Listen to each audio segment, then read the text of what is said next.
Part 2: American Society. How did the 1960s shape the USA of today?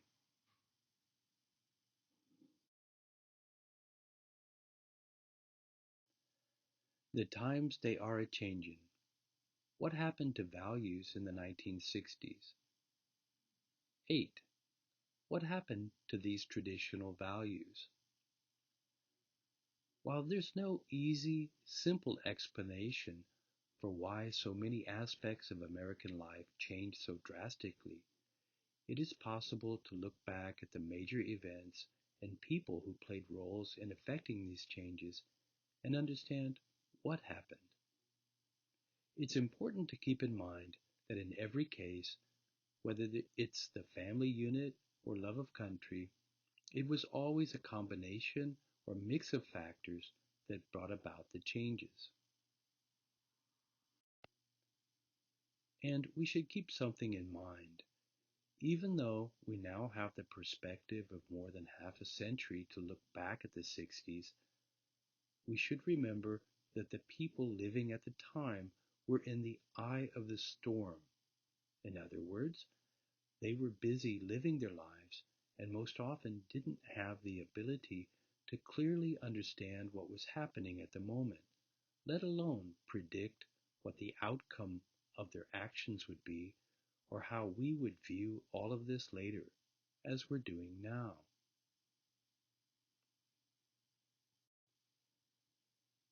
In the 1960s, dramatic events, crises, and social movements of all manner were simultaneously occurring, and changes in different areas of social life came about at different paces, some instantaneously and some gradually. Now, let's look at some of the ways that traditional values were challenged during the decade of the 1960s. 9. The traditional family unit. The generation gap opens. Starting in the previous decade, the 1950s, the rise of the teenager was a new phenomenon in American society. This means that prior to this time, children remained just children in the eyes of society until they graduated from school, got jobs, and became productive members of adult society. There was little or no distinction between young kids, such as elementary school age, and high school students. They were all just kids. That's very different from how young people are viewed by society today.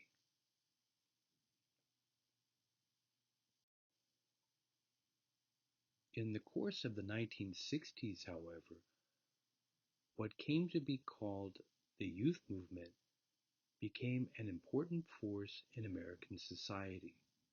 High school and especially university students started talking about their rights in ways that separated them from their parents as simply members of the same family unit.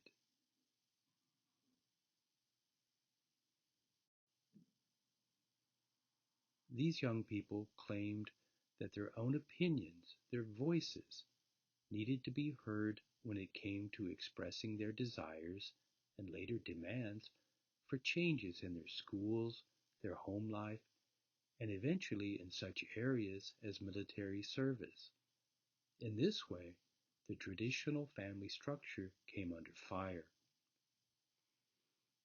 Most important, young people began challenging the ideas and values of their parents, and young people started demanding more freedom, more say in their own lives.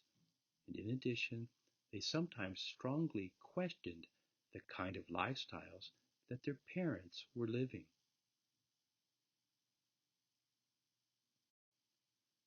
10.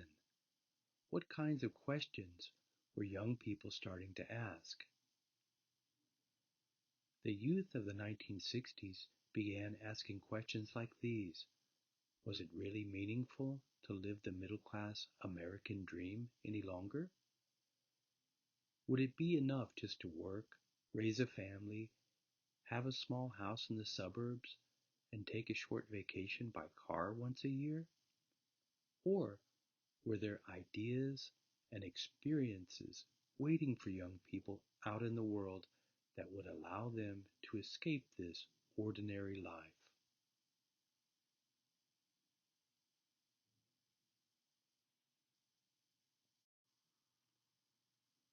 A good example of this generation gap comes in the 1967 film The Graduate, which features a 22-year-old main character named Benjamin Braddock. He's worried about his future, and he tells his successful upper middle class father that he wants his own life to be different from his parents' life.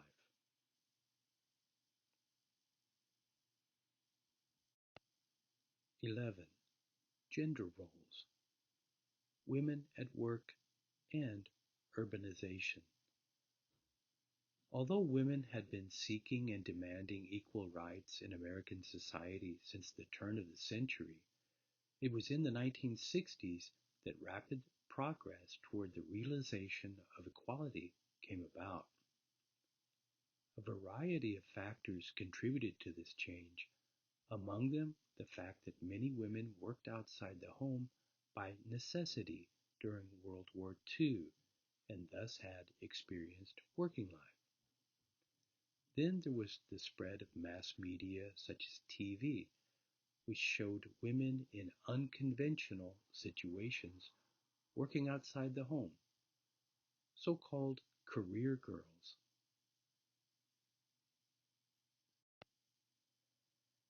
Adding to all of this was the urbanization and suburbanization of America.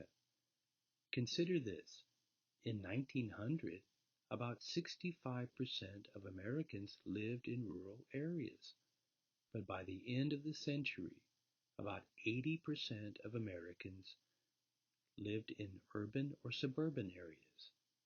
This urbanization changed daily life and took women away from country farms to smaller homes near the cities with modern conveniences and easy access to everything from the workplace to shopping centers. Finally, and perhaps most important, were rapid advances in technology and medical science.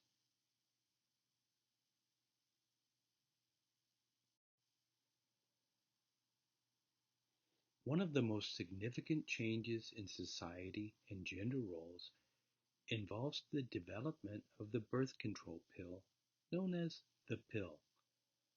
The birth control pill became available in the 1960s, and it meant that for the first time women could have reliable, predictable control over reproduction. This meant a decline in the number of births, but more important, it meant that women could wait to have kids so that they could pursue a career.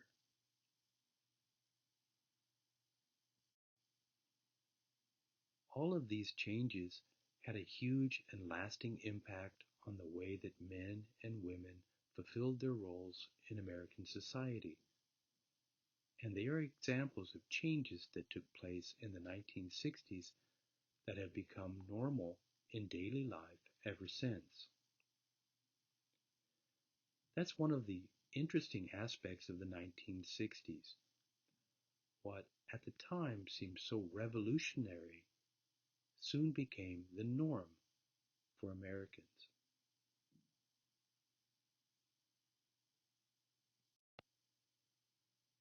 12.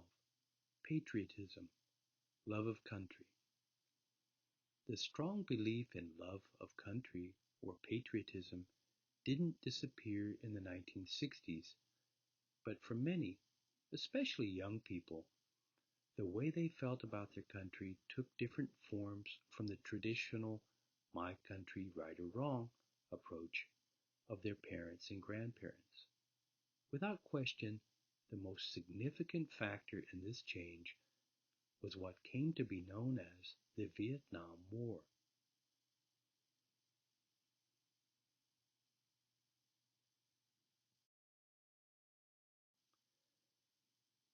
The background and details of this prolonged conflict are complicated and even confusing in some ways, but in terms of changes in values, the key point is that in many ways American opinion about the war became divided between older people and young people.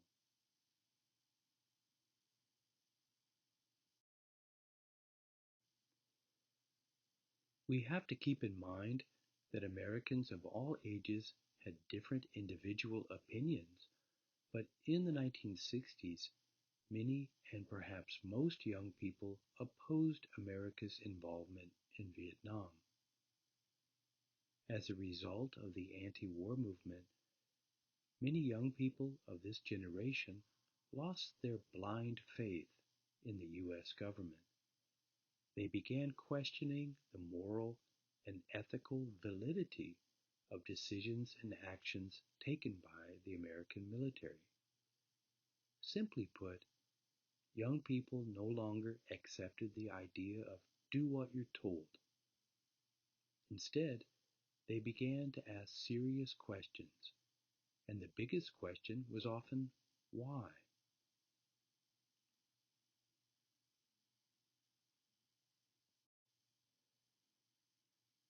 These experiences caused those young people to broaden their views and question not only contemporary actions such as the war in Vietnam and racial discrimination, but also historical issues such as the treatment of Native Americans, the use of nuclear weapons in World War II, and other historical events.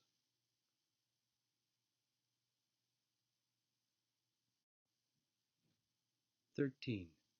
Challenging the powers that be, institutions of authority. Just as young people began questioning the values and lifestyles of their parents, they also started asking serious questions about their responsibilities in school, the military, and many other areas of society. University students began to form political organizations that directly challenged the policies and practices of the school itself. And later, these groups were instrumental in leading demonstrations against civil injustice and the Vietnam War. A good number of young people explored alternative ways of life, loosely described now as the counterculture.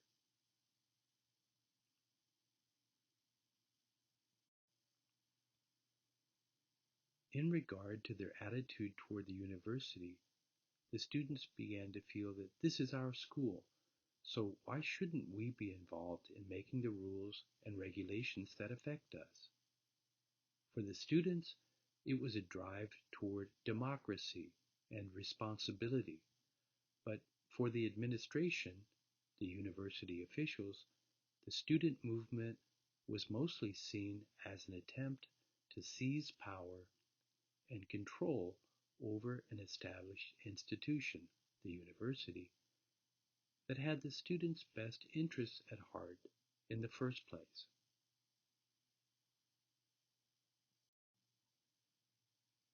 Probably most dramatic among the challenges of the powers that be was the anti-war movement, which was organized and sustained mostly by university students. Because most male students were 18 to 22 years old, their age group represented those young men who were already risking their lives on the battlefields and jungles of Vietnam.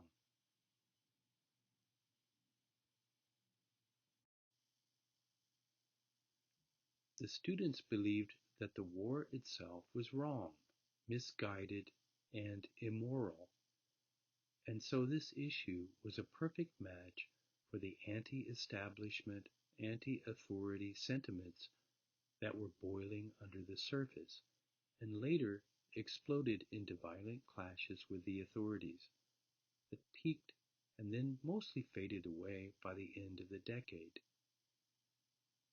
Among other protest chants and slogans was the straightforward, "Hell no, we won't go," which young men shouted in regard to the idea of going to serve in the military and fight in Vietnam.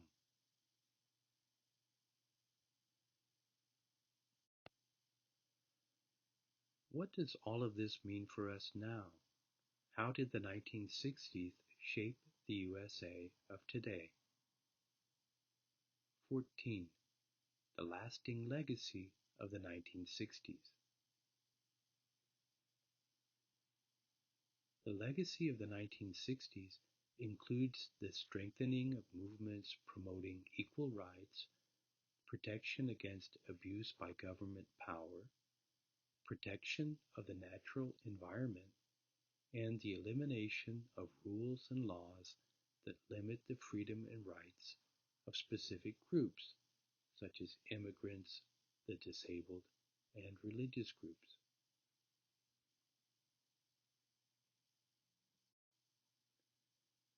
Many of the key social issues that were raised in the 1960s remained fundamental concerns to Americans in the 21st century. At the core is the deeply held belief that every person in America should have a voice in society, including young people, women, non-whites, gay people, the poor, prisoners in jail, and non-citizens such as undocumented immigrants.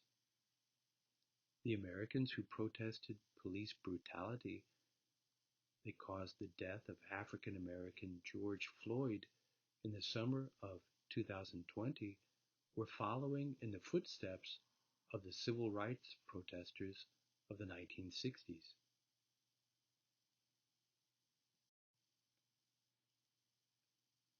In this way, the social causes and movements of the 1960s were actually rooted in fundamental values expressed in the Bill of Rights, 1791, which outlined the rights to free religious practice, free speech, and an independent press, the media, as well as the guarantee of protection against too much government control over each person's daily life.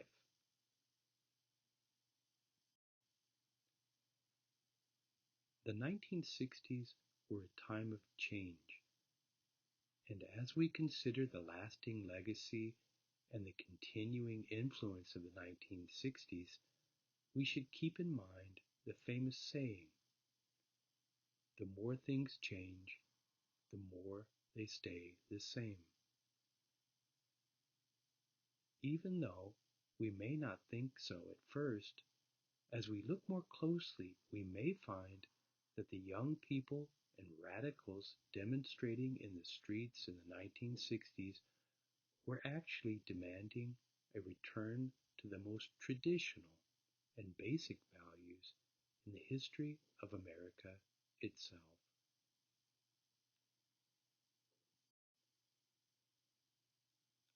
Legacy of the 1960s, lasting movements and values.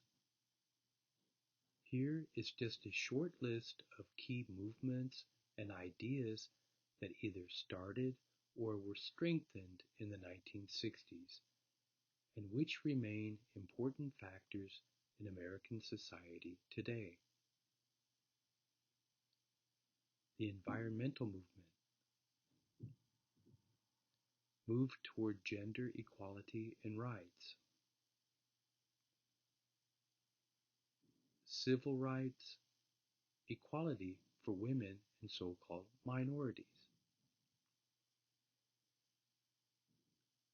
Demonstrations and protests. Increased roles of youth and children in society. The peace movement. Consumer protections and rights along with consumerism. growing importance of and belief in technology and science, greater stress on individuality and alternative lifestyle choices.